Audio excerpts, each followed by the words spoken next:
The silence beneath the birch trees. The fog rolled low across the fields outside Lyman, clutching at the ankles of the village like a beggar with blood on its hands. It wasn't just the cold that made the villagers shiver. No, something older than war, deeper than sorrow, slithered beneath those birch trees at the edge of the forest. Something that remembered every broken promise and every name forgotten by the dead. They called it the Whisperer, but no one dared say that name after dark. Not since the soldiers came. Not since the truth became something you had to bury, just like the bodies. It was a boy named Taras who first saw it again. 11 winters old and brave enough to sneak through checkpoints for bread, Taras had grown up faster than he should have. His father disappeared during the first wave of the invasion. His mother never spoke his name. But Taras remembered, and he listened. That's how he heard the whisper, a low voice, too old for this world, curling through the birch trees like smoke. It spoke in riddles, but Taras understood one thing. It wanted him to remember. They lie in daylight, but the dead speak true by night. Say their names, Taras. Say what was stolen. The wind turned bitter, rustling the leaves like brittle paper, and the trees wept.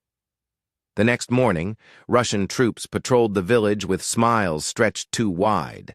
They brought boxes labeled aid, but inside were empty promises and rusted tins. Their officer, a man with dead eyes and medals pinned like teeth, set up a command post in the old school. He spoke of peace, but peace does not knock with the butt of a rifle. Taras watched them through the cracked window of his attic, clutching his grandmother's prayer cloth. She had told him stories, real stories, about what happens when lies pile too high. Truth walks in the body of a storm, and it knocks louder each time it's silenced. That night, Taras returned to the forest. He had to. He had something to say. The Whisperer met him beneath the ancient birch with bark scarred like bullet wounds. It no longer whispered. It screamed. They hide their intentions behind diplomacy. But you can see, can't you, child? You can see their ghosts walking ahead of them. The birch groaned and bent, revealing a blackened wound in the earth, a hollow, unnatural grave lined with bones too fresh to belong to myths. Taras stepped inside. He saw their faces, civilians, teachers, children like him, faces twisted in agony, eyes wide, mouths frozen mid-sentence. But they all looked at him, and they commanded with a voice older than time, "Do not forget. Do not forgive. Do not allow silence." The boy's heart beat like a drum calling an army, and when he stepped back into the world, he did not come alone. In the village square the next day, the Russian officer prepared a statement. He claimed they'd come to liberate, that Ukraine's government was corrupt, that everything would be rebuilt under their guidance.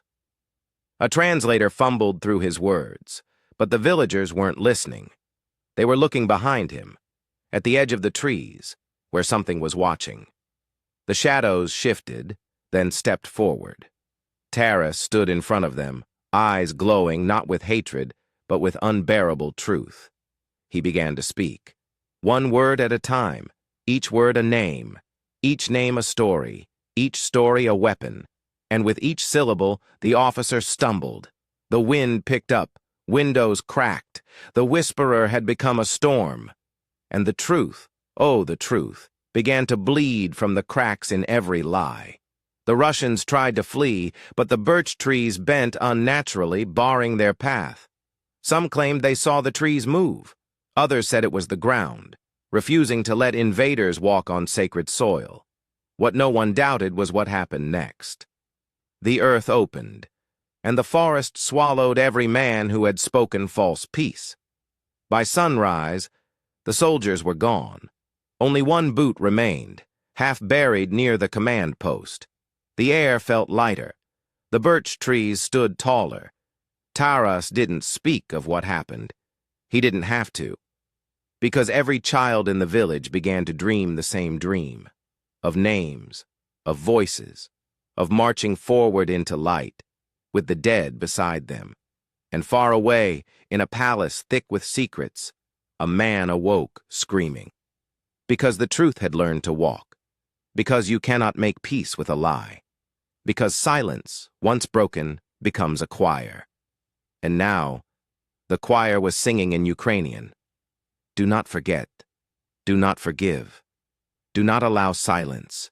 Speak their names. Send peace wrapped in truth. Walk with fire in your words. They are listening.